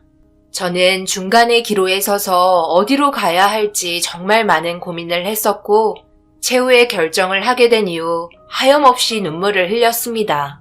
여러분들께서 제 사연을 부디 들어주시고 저에게 힘이 될 수 있는 한마디를 해주시거나 만약 그렇지 못한 사연이라고 생각되시면 따끔한 한마디 부탁드리겠습니다. 며느리를 저희 집에 받아들이고 결혼까지 하게 되면서 정말 많은 변화가 생겼어요. 집안의 분위기가 정말 달라지게 되었고 아들이 며느리 하나는 잘 선택한 모습에 보기 좋았습니다. 저희 가족을 정말 잘 챙겼거든요. 결혼하자마자 명절이 바로 다가와서 힘들어할 줄 알았는데 실은 내색 하나 없이 제가 말하기도 전에 먼저 와서 명절 음식을 만들기 위해 온갖 재료를 다 사가지고 양손 가득히 아들과 함께 왔더라고요. 무슨 장까지 전부 봐오고 그래. 이렇게까지 안 해도 되는데 결혼 시작하자마자 너무 힘쓰는 거 아니니? 이러다 몸살 나겠다. 어머님 몸도 불편하시잖아요. 그래서 일단 저희 집에서 명절마다 준비했던 음식 위주로 장을 좀 봐왔어요. 만약 필요하신 재료 있으시면 남편 시켜서 금방 다녀오라고 하면 되니까 정리하는 동안 좀 쉬고 계세요. 그래요. 좀 쉬고 계세요. 이럴 때 며느리 도움 받는 거죠. 명절날 같이 음식 만들고 말동무해줄 며느리가 생겨서 엄마는 좋겠어요. 그런데 너무 부리시면 안 되는 거 잘 알고 계시죠? 옆에서 엄마가 시집살이 시키는지 지켜볼 거예요. 내가 왜 우리 새아가를 시집살이 시키겠니? 도와주고 이렇게 신경 써주는 것만도 감사하게 생각하는 걸. 명절 때마다 다리가 얼마나 쑤시던지. 예전에 내가 겨울에 미끄러지면서 발목이 골절됐었는데 그게 평생 가더라고. 그래서 후유증이 심해서 장 보는 게 걱정됐었는데 정말 고맙다. 내가 준비하는 동안 좀 쉬고 있어. 천천히 하자꾸나. 며느리는 워낙 부침성이 좋아서 집안의 분위기는 밝아졌고 결혼 전에 아들만 집에 왔을 때와는 다르게 시끌벅적한 게 확실히 집안에 여자가 있어서 살아나는 것 같았어요. 앞으로 좋은 일만 생길 것 같은 느낌에 저 또한 기분이 들떠 있었고 며느리에게 뭐라도 하나 더 챙겨주고 싶었어요. 살면서 처음으로 시간 가는 줄 모를 정도로 즐거운 명절을 보냈습니다. 며느리는 명절 외에도 여러 가지 집안 행사가 있을 때마다 항상 먼저 두 팔 걷어붙이며 나서서 일을 처리해 주었어요. 워낙 똑똑했기 때문에 금전적인 부분에서도 모든 걸 순조롭게 해결해 주었어요. 그래서 아들에게 항상 만날 때마다 저런 여자 없으니까 정말 잘해야 한다며 서로 의견 충돌이 있다고 해도 먼저 양보하고 여자가 하는 말이 더 현명하니까 며느리의 말을 잘 따라주길 바랬습니다. 그래야 집안에 평화가 온다는 걸 저는 먼저 경험했거든요. 저희 남편은 워낙 감정적으로 모든 일들을 처리했기 때문에 남들의 말에 금세 휘둘리는 경우가 많아서 뒤에서 제가 항상 잡아줬어요. 그렇다고 남편이 제가 하는 모든 말을 들으려 하지는 않았어요. 그 이유는 자존심이 엄청 강했거든요. 조언만 해주고 좀 더 좋은 방향 쪽으로 얘기해 준 것뿐인데 자기를 가르치려 든다며 남자가 하는 일에 여자는 빠지라는 식으로 뭐라고 할 때가 있었습니다. 그러다 제가 하는 말을 안 듣고 고집부려서 결과가 좋지 않게 나오면 술을 먹고 뜯어 말리지 않았다면서 집안이 난리가 날 정도로 화를 내기도 했었습니다. 그런 경험들 때문에 항상 아들에게는 아내의 말을 잘 들어야 한다며 귀에 딱지가 붙을 정도로 말을 해줬어요. 그래서 그런 건지 아들은 며느리의 말을 잘 들어줬습니다. 그렇게 잘 살아가는 모습이 너무 좋았고 뒤에서 지켜보는 제가 다 뿌듯할 정도였습니다. 그러던 어느 날 며느리한테 전화가 왔어요. 어머님, 잘 지내고 계세요? 요즘 어머님 얼굴 안 본 지 오래돼서 그런지 보고 싶어서 전화했어요. 그래? 그럼 조만간 얼굴 한번 보면 좋지. 그런데 이 시간에 웬일이니? 지금 한창 일할 시간 아니야? 무슨 일이 있는 거야? 아직 큰일은 아닌데요. 요즘 남편의 행동이 조금 이상해서요. 저에게 말도 안 하고 뭔가 일을 꾸미고 있는 것 같은데 도통 알 수가 없어서요. 분위기도 바뀌었고 매일 심각한 얼굴을 하고 있어요. 아직까지 별일 없어서 회사 일 때문에 스트레스 받아 하는 것 같아 지켜보고 있거든요. 혹시 어머님은 알고 계신 게 있으신지 궁금해서요. 나도 요즘에 우리 아들이랑 통화를 한 적이 없어서 어떤 상황인지 전혀 모르겠네. 내가 전화해서 물어보마. 아니에요. 그렇게 하지 마세요. 혹시나 궁금해서 전화드린 거예요. 괜히 제가 물어보라고 했다는 말이 들어가면 기분 상해할 수도 있잖아요. 제가 좀 알아보도록 할게요. 별일 아닐 거예요. 걱정 끼쳐드려서 죄송해요. 아들의 행동이 이상하다는 말이 신경이 쓰이기 시작했어요. 며느리와 결혼하기 전에 오로지 일밖에 모르던 아들이 딱히 사고를 칠 것 같진 않아서 대수롭지 않게 넘어갔습니다. 며느리가 워낙 현명하기 때문에 잘 대처해 줄 거라 생각했어요. 그래도 완전 무관심한 것보단 어느 정도 신경을 써주는 게 좋을 것 같아 아들과 통화를 하면서 별일은 없는지 물어봤습니다. 예상했던 답이었고 별일 없다며 평소와 똑같은 목소리였어요.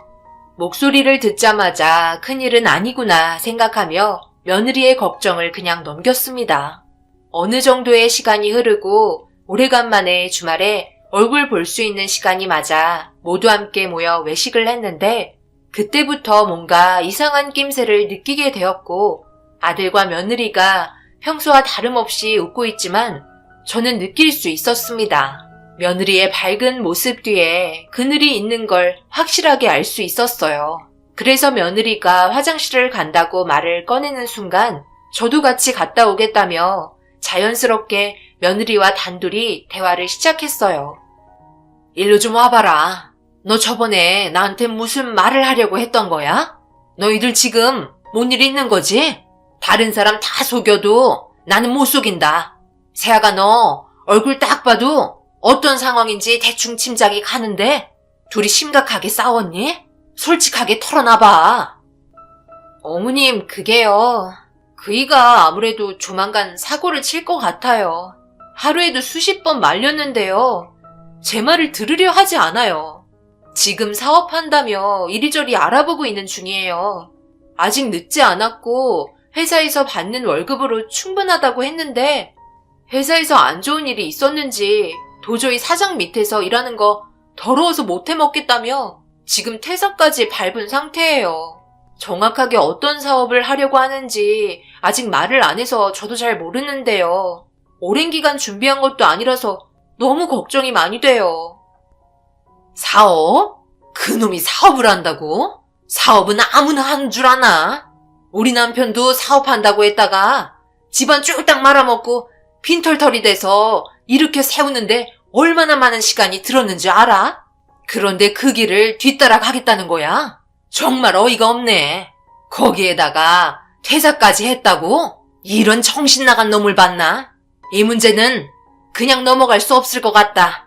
내가 세아가 너와 충분히 대화하고 결정하라고 했거늘. 엄마 말을 개똥으로 하는구나. 내가 지금 당장 가서 따끔하게 혼쭐을 내도록 하마. 어머님, 지금 그렇게 가시면 제가 뭐가 되겠어요. 일로 바친 거밖엔 안 되잖아요. 저희들 관계가 좋게 해결이 돼야 지금의 상황도 잘 헤쳐나갈 수 있는 거예요. 그러니 조금만 더 지켜봐 주세요. 제가 더 이상 안 될 것 같으면 바로 알려드릴게요. 며느리는 자신이 어떻게 해서라도 해결하려 노력하고 있었어요. 최대한 저희에게까지 피해를 주지 않으려 애쓰는 모습이 안타까웠습니다. 그렇게 얼마 지난 건지 며느리에게 자주 전화 통화를 하면서 어떤 식으로 상황이 돌아가는지 물어봤어요. 별다른 움직임은 없는 것 같다며 남편도 최대한 신중하게 사업을 생각하고 있는 모습이 보이고 있는 것 같아 계속해서 대화를 이어나가는 것 같았어요. 며느리가 지혜롭게 헤쳐나가려고 하는 모습을 보니 어느 정도 안정이 되었습니다. 간간히 아들에게 전화를 하면서 별일은 없는 건지 물어보았고 예전과 별반 다르지 않은 모습을 지켜보며 둘은 제발 행복하길 바라며 매일을 기도했어요. 그런데 며느리가 저에게 갑자기 전화 와서는 밝은 목소리로 생각지도 못한 임신 소식을 알려주면서 양가 집안 경사가 났고 며느리의 몸을 생각해서 좋은 음식 많이 만들어 집들이 할 때 빼고 처음으로 며느리 집에 찾아가게 되었어요. 놀래주려고 전날에 준비해서 당일 전화로 퇴근하고 집에 들어가냐고 물어보니 별일 없어서 집에 들어갈 것 같다는 말에 저는 보자기에 한 짐 챙겨 며느리 집으로 향했습니다. 그렇게 저녁 시간에 맞춰 도착하니 집에 불이 켜져 있더라고요. 혹시나 저녁 먹을까봐 서둘러 엘리베이터 타고 올라가 무거운 반찬통 힘들게 들고 현관 앞에 서서 초인종을 누르려고 하는데 아들도 집에 들어왔는지 둘의 대화 소리가 현관 밖에까지 들려왔고 충격적인 대화에 너무 놀라 문을 활짝 열고 말았습니다. 그동안 며느리가 얼마나 마음고생이 심했을지 단번에 알 수 있는 대화였어요. 내가 사업을 하든 말든 당신이 상관할 일이 아니라는데 왜 계속 말리는 거야? 내가 집안 말아먹을까봐 그래? 임신까지 했으니 입이 하나도 늘어서 당연히 사업을 하는 게 맞는 거지. 내가 대박나면 어쩔 건데? 그때는 무슨 말 할 거냐고? 사업을 하는 사람들 대부분이 대박의 꿈을 쫓아가다가 어떻게 되는지 잘 알잖아. 오래전부터 철저하게 준비한 사람들도 결국 망하게 되는 게 사업이라고. 그만큼 신중해야 하는데 여태껏 당신은 사업 구상에 대해서 알아본 게 하나도 없었고 나와 의논한 적도 없었잖아. 그냥 다짜고짜 남들이 해서 잘 되니까 따라하고 싶은 거 아니야? 왜 안 좋은 길을 가려는 거야? 시간 많고 좀 더 침착할 필요가 있다고 생각해. 나도 참는 게 한계가 있는 사람이야. 더 이상 이 문제로 일 크게 만든다면 당신 부모님께 이 사실을 전부 알려드릴 거야. 이건 당신 개인적인 문제가 아니라 나랑 뱃속에 있는 아이의 인생까지 걸려있는 문제라고. 듣자 하니까 정말 안 되겠네. 내가 하는 말에 계속 토를 달아? 오늘 끝장을 보자는 거지? 요즘 오냐오냐 하니까 아주 기어오르지? 둘의 대화에 더 이상 참을 수 없었던 저는 현관문이 부서질 정도로 있는 힘껏 두드렸어요. 그러자 거실에서 둘은 조용해졌고 제 목소리에 당황했는지 며느리는 조심스럽게 현관문을 열어줬고 그동안의 내용을 알고 있었기 때문에 아들에게 다가가 한 소리 했어요. 더군다나 임신한 며느리에게 소리를 치며 스트레스 주는 건 뱃속에 있는 아이가 어떻게 되던지 상관없다고 생각하는 행동 같아 제 아들이지만 아주 혼쭐을 내줬습니다. 처음으로 살면서 큰 소리로 아들에게 소리친 것 같아요. 그만큼 너무나 화가 치밀어 올랐고 제 자식의 행동이 저희 집안의 이미지이기 때문에 그만큼 며느리 얼굴을 볼 면목이 없었습니다. 결국 아들과 며느리는 저를 진정시키려고 애를 먹었어요. 너무 순식간에 열을 내서 그런지 뒷골이 당길 정도로 극도의 스트레스를 받았고 며느리의 뱃속에 있는 아이가 걱정돼 아들과 나중에 따로 대화하자며 상황을 넘겼습니다. 괜히 쓴소리 듣고 싶지 않았는지 자리를 피해 방으로 들어간 아들을 보며 혀를 차면서 못난 놈이라고 꾸짖었고 며느리는 더 이상 열내면 쓰러질 것 같다며 저를 진정시켜 주었어요. 찬물 한 잔을 건네주는데 벌컥벌컥 마시면서 이제야 마음 편히 아들이 어떤 생각으로 사업을 하려는 건지 물어보게 되었어요. 그리고 며느리에게 듣게 된 아들의 계획에 손이 부들부들 떨릴 정도로 한심해서 창피해 죽는 줄 알았습니다. 남편이 혼자 사업을 하려는 게 아니에요. 동업을 생각하고 있어요. 그래서 그게 제일 큰 문제인 것 같아요. 동업이 좋지 않은 건 누구나 다 아는 거잖아요. 거기에다 무슨 조합원으로 들어간다고 하던데 제가 대충 알기론 모집은 하고 있는데 아직까지 토지 확보도 제대로 이루어지지 않은 것 같았어요. 토지 확보율이 95% 정도 돼야 하고 조합원 모집률이 50% 이상이어야 한다던데 조합원은 많이 모집을 했으면서 토지는 아직까지 얼마나 확보가 되었는지 제대로 된 통계를 알려주지 않는 실정이에요.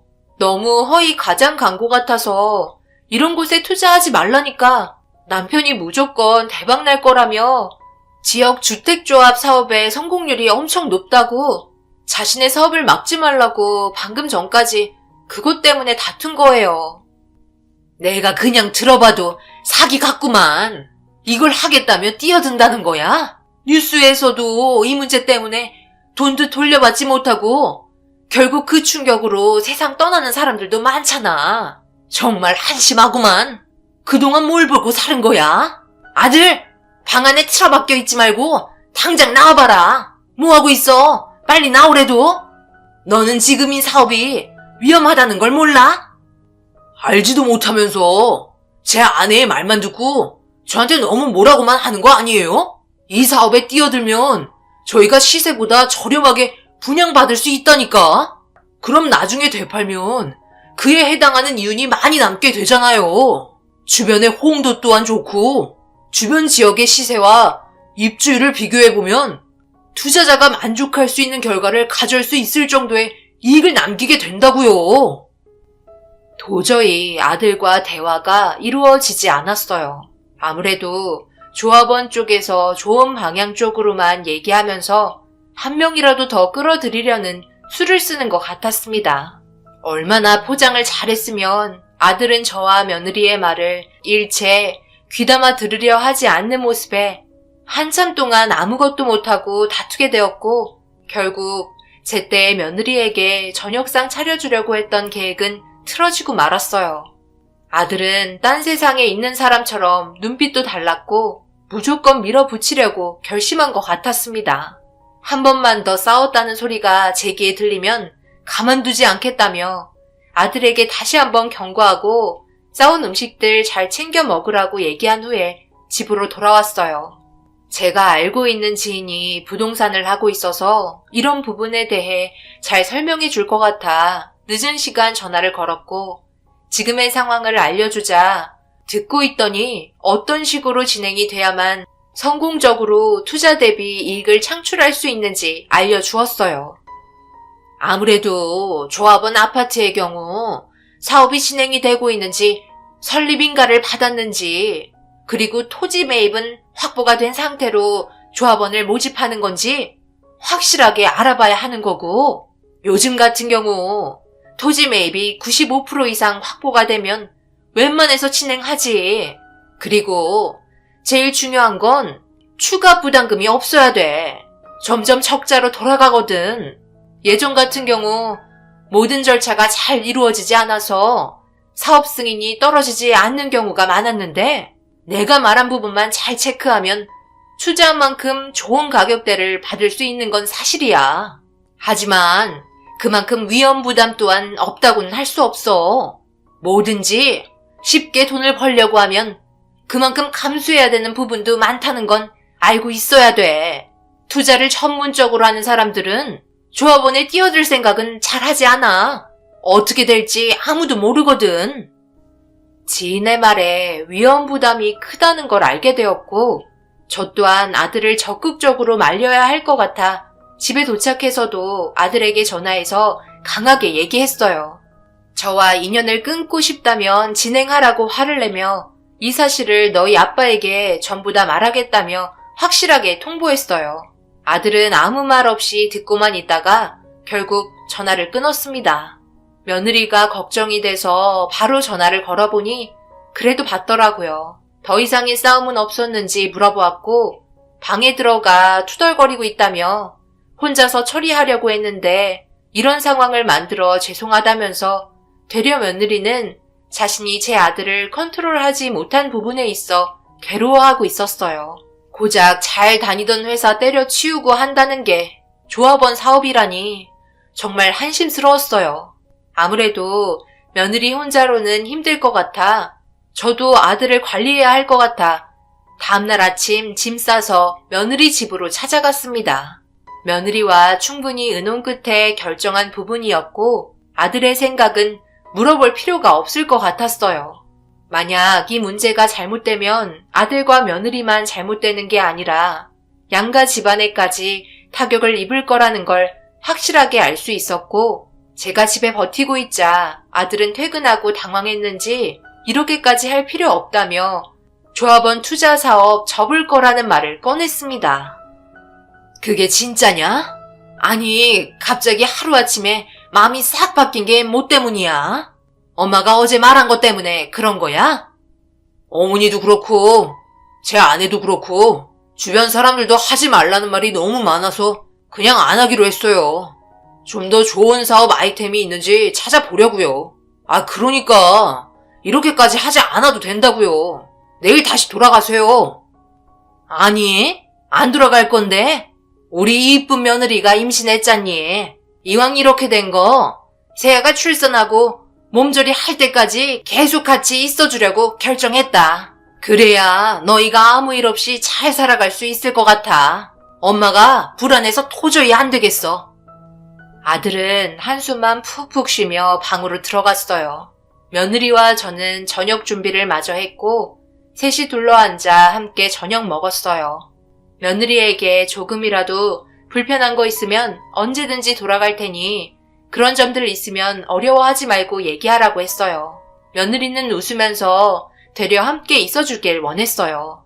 그렇게 며느리 집에서 지낸 지 일주일이 지나고 2달이 지나고 6개월이 지날 시점에 산부인과를 찾았고 뱃속에 있는 아이의 성별을 확인할 수 있었어요.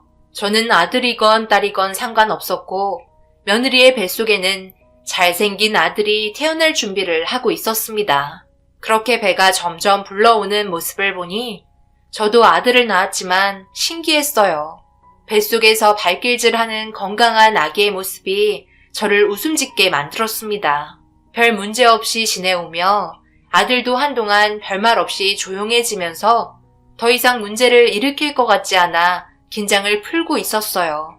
그런데 그것도 잠시 비가 억수로 쏟아지던 어느 날 제가 예상하지 못했던 일이 터지게 되면서 엄청난 충격에 빠지고 말았어요. 며느리가 잠시 사돈댁에 다녀올 일이 있어 아침 일찍 나갔고 별 생각 없이 집안일하며 아들과 며느리가 집에 들어올 시간 맞춰 집안일을 하고 있는데 시계를 바라보니 도착해도 남을 시간인데 한참 동안 둘 다 연락도 안 되자 불안해지기 시작했어요. 아들의 전화는 중간에 꺼지게 되었고 며느리의 전화는 계속해서 신호만 가고 연결이 되지 않았어요. 아무래도 중간에 같이 만나 집에 돌아오다가 무슨 일이 생긴 것 같다는 느낌이 들었고 새벽 시간까지 아무런 연락이 되지 않았어요.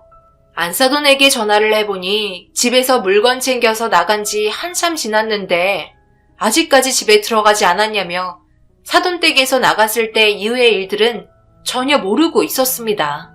결국 발만 동동 구르며 연락이 오기만을 기다릴 수밖에 없어 불안에 떨고 있는데 문자 오는 알림 소리가 핸드폰에서 울렸고 급하게 핸드폰을 열어 문자 내용을 확인해 보니 며느리가 저한테 영상 하나를 전송했어요. 그런데 너무 어두워서 잘 보이지 않는 풍경이었고 며느리가 고통스러워하는 목소리가 느껴졌습니다. 그리고 전화 한 통이 울리면서 급하게 전화를 받아보니 며느리가 도와달라며 말을 하곤 핸드폰은 꺼지게 되었어요. 떨리는 손을 붙잡으며 갑작스러운 돌발 상황에 어떻게 해야 할지 몰라 일단 며느리가 보낸 영상을 다시 보고 있는데 흐릿하지만 간판 하나가 보였어요. 자세하게 보니 상호가 적혀 있었고 급하게 택시를 불러 핸드폰에 영상을 보여주니 그곳은 다름 아닌 쓰레기 소각장이었습니다. 며느리가 왜 쓰레기 소각장에 있는 건지 이해가 되지 않았고 아들에게 계속해서 전화를 시도해봤지만 꺼져 있었어요. 결국 떨리는 손을 붙잡으며 한참을 달려 쓰레기 소각장에 도착했습니다. 혹시 몰라 기다려달라며 택시 요금을 지불하고 며느리의 이름을 부르며 찾기 시작했어요. 비가 너무 많이 오는 상태여서 앞이 잘 보이지 않는 곳에서 제가 있는 힘껏 외쳤지만 목소리가 묻히는 것 같았습니다.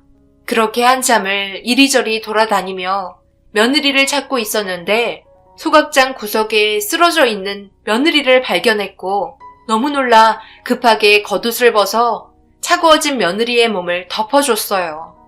입술이 파랗게 변해버리고 피부색도 하얗게 변한 상태로 쫄딱 젖은 상태에 옷도 반쯤 찢어진 채로 양손은 배를 움켜쥐고 있었습니다.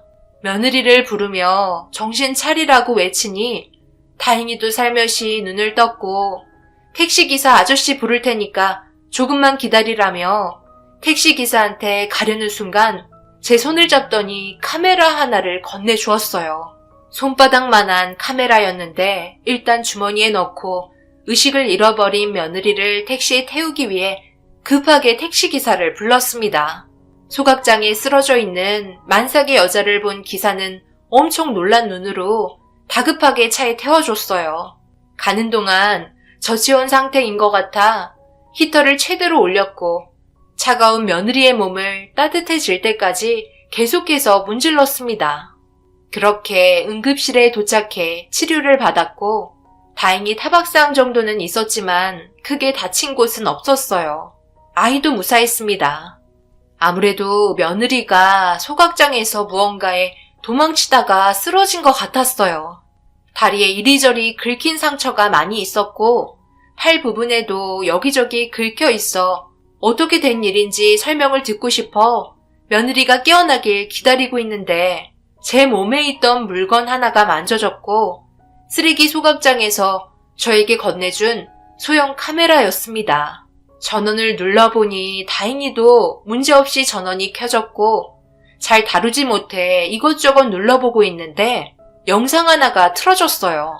그리고 그 안에서는 봐선 안 될 충격 진실들이 담겨 있었습니다. 아빠, 우리 사기당한 거예요? 여기 쓰레기 소각장이잖아요. 여기 아파트가 들어선다고요? 이런 곳에 무슨 아파트예요? 주변에 아무것도 없이 쓰레기 냄새만 진동하고 있는데 제대로 알아본 거 맞아요? 아이, 무슨 말이라도 해봐요. 나도 지금 처음 알게 된 거라 어떤 상황인지 전혀 모르겠네. 분명 주변 환경이 좋다는 말만 했었는데. 빨리 전화해보세요. 저희가 주소를 잘못 적어서 도착했을 수도 있잖아요. 왜요? 전화 안 받아요? 아이, 그럼 우리 돈은요? 지금 이게 다 무슨 소리야? 당신이랑 아버님이 설마 같이 투자 계획을 했던 거였어? 혹시나 해서 따라와 봤더니 지금 사기 당한 거지? 그런 거지? 전 재산을 전부 날린 건 아니지? 왜 말을 안 해? 무슨 말이라도 해보라고. 그래야 납득을 할 거 아냐. 나도 몰라. 분명 아닐 거야. 주소를 잘못 알려준 걸 거야. 아이, 정신 사나우니까 좀 기다려봐봐. 다시 전화해보세요. 당장 어머님한테 연락드려야 할 것 같아. 그리고 경찰에 전화했어?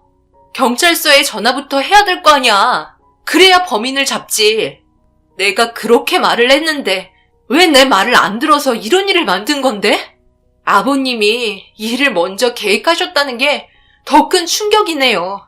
남들 뻔히 알고 있는 걸 당하면 어떡해요? 이제 어쩔 거예요? 아직 어떤 상황인지 모르니까 가만히 있으라고 그랬지? 내 말이 말 같지가 않아? 너는 항상 나를 무시하더라. 저리 비켜! 그 순간 며느리는 비명을 질렀고 소각장에서 바닥으로 굴러 떨어졌어요. 몇 바퀴를 굴렀는지 손에 들고 있던 카메라에 모든 게 전부 찍혀 있었습니다. 며느리는 아들이 거짓말하지 못하게 확실한 증거를 잡으려고 카메라를 들고 간 것 같았어요. 그런데 그곳에 저희 남편이 있었고 엄청난 대화가 오고 가는 걸 전부 보고 말았습니다. 그런데 카메라가 남편과 아들을 향해 보고 있는데 둘은 며느리가 카메라를 들고 있었다는 걸 모르고 있었는지 그 자리를 벗어나려고 하고 있었어요. 아들은 쓰러진 며느리를 보며 당황한 눈빛을 보였고 며느리가 정신을 잃어 미동이 없자 겁이 났는지 둘은 그 자리에서 도망을 치고 말았어요. 결국 며느리 혼자 남겨진 상태로 방치되고 있었고 비가 쏟아지기 시작했습니다. 그렇게 며느리는 한참 동안 쓰레기 소각장에 있었던 거였어요. 그러다가 의식을 되찾았고 급하게 저에게 문자와 전화를 했던 거였죠. 모든 사실이 밝혀지고 엄청난 충격적인 사실에 이 문제를 어떤 식으로 해결해야 할지 앞이 막막했습니다. 떨리는 손으로 남편에게 전화를 해봤지만 받지 않았어요. 며느리가 언제 깨어날지 모르는 상태에서 병원이랑 며느리 집이 가까워 필요한 거 금방 챙겨서 병원으로 오려고 며느리 집에 도착해 짐을 챙기고 있는데 현관 비밀번호 누르는 소리가 들렸고 아들이 현관문을 열고 들어왔습니다. 저를 보자마자 화들짝 놀란 듯 쳐다보며 뭐 하는 거냐고 물어보더라고요. 어머니, 이 시간에 지금 뭐 하세요? 짐을 왜 챙겨요? 무슨 일 있어요? 어디 가시려고요? 왜 그렇게 쳐다보세요? 너희 아빠도 거의 매일 집에 혼자 있으니까 외로우신 것 같고 며느리도 사돈댁에 가서 자고 온다고 하길래 집에 혼자 있기 뭐해서 잠시 집에 좀 갔다가 오려고. 너는 왜 이렇게 연락이 안 되는 거야? 무슨 일 있었냐? 왜 이렇게 숨을 헐떡거리는 거야? 아, 그게요? 오늘 회식이 있었는데 제 아내한테 전화를 해서 욕먹을까봐 허겁지겁 집으로 달려왔죠.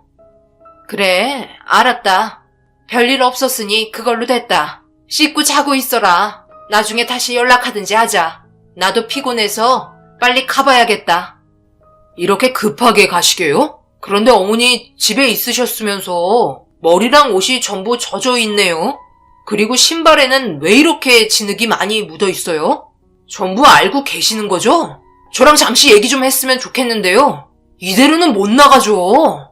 아들의 말에 엄청난 충격을 받았고 온몸에 소름이 돋았습니다. 저에게 가까이 다가오는 아들이 제 어깨에 손을 올리자마자 아들에 대한 실망 때문에 결국 얼굴에 손이 올라가고 말았어요. 그리고 급하게 밖으로 뛰쳐나왔습니다. 아들은 저를 쫓아왔고 주민분들에게 미안하지만 아들의 변해버린 눈빛이 너무 두려워 그 자리에서 살려달라고 있는 힘껏 비명을 지르기 시작했습니다.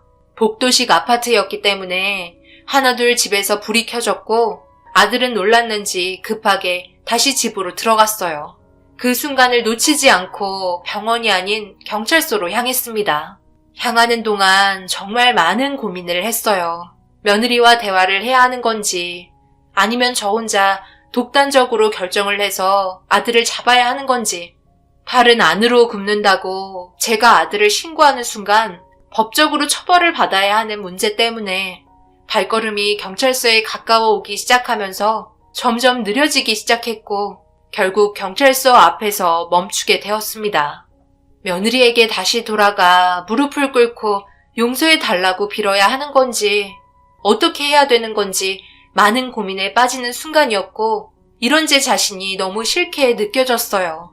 그런데 며느리가 제 아들과 결혼을 하고 그동안 정말 잘해왔는데 아들은 그런 아내를 위험에 빠뜨렸기 때문에 부모로서 잘못된 건 바로 잡아야 하는 게 맞는다고 판단을 내렸고 경찰서 문을 활짝 열고 들어갔습니다.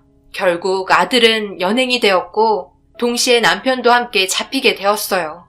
모든 진술은 거짓이 없이 진실만 얘기할 수밖에 없었습니다.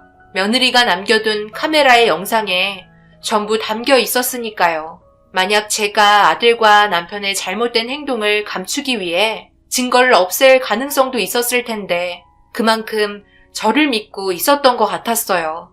정말 미안했고 며느리의 얼굴을 볼 수가 없었습니다. 이 문제로 아들과 며느리는 이혼을 할 수밖에 없었어요. 사돈댁에서 눈이 뒤집힐 정도로 난리를 치며 분노를 표출했기 때문에 상황은 좋아질 수 없었어요. 결국 아들은 법적인 처벌로 이혼 위자료 소송과 정신적인 치료 그리고 징역을 살게 되었습니다. 남편 또한 같은 처벌을 받게 되었어요. 모든 사건의 시작은 충격적이게도 아들이 아닌 남편으로 시작이 되었던 거예요. 예나 지금이나 남편은 모든 일을 혼자 결정하려는 게 문제였고 그 문제로 저와 시도 때도 없이 싸웠는데 그걸 아들도 똑같이 닮았던 거였어요. 결국 남편이 아들까지 끌어들이면서 사기를 당하게 되었고 아직까지 사기꾼은 잡히지 않은 상태입니다. 이런 일들로 인해 저도 남편과 더 이상 살고 싶지 않아 이혼을 한 상태입니다. 그렇게 아들과 남편의 잘못된 행동으로 이런 결과를 가져오게 되었지만 잘못된 건 바로 잡아야 한다고 생각해요. 그래야 자신들의 문제를 알고 뉘우칠 거라 판단했고 용서는 없었습니다. 그리고 며느리는 현재 출산을 해서 건강한 아이를 키우고 있어요. 손자를 마음 편히 볼 수 없어 가슴 아프지만 그래도 며느리는 매주 저에게 전화를 걸어 손자 얼굴을 보여주네요. 너무 고맙고 그런 모습에 미안함까지 공존하면서 결국 눈물을 흘리고 말았습니다. 앞서 말씀드렸듯이 현재 제가 한 결정이 여러분들께서는 어떻게 판단하고 계실지 여쭤보고 싶습니다. 제가 제일 걱정하는 건 아무래도 며느리가 혼자서 손자를 키워야 하는 게 제일 큰 걱정이네요. 그렇다고 제 아들이 징역을 살고 나오게 된다고 해도 아들과 함께 지내게 할 수는 없을 것 같아요. 양육비만 지속적으로 주고 저도 며느리와 인연을 끊는 게 최선의 선택이겠죠. 여러분들이 만약 제 입장이시라면 어떻게 처리하실지 궁금합니다. 며느리와 손자가 제 눈에서 매일 아른거리네요. 제 사연 끝까지 들어주신 분들 오늘 하루 행복하시고 어려운 이 시기에 매일 버티며 살고 계실 텐데 잘 해결되시길 기도하겠습니다. 감사합니다.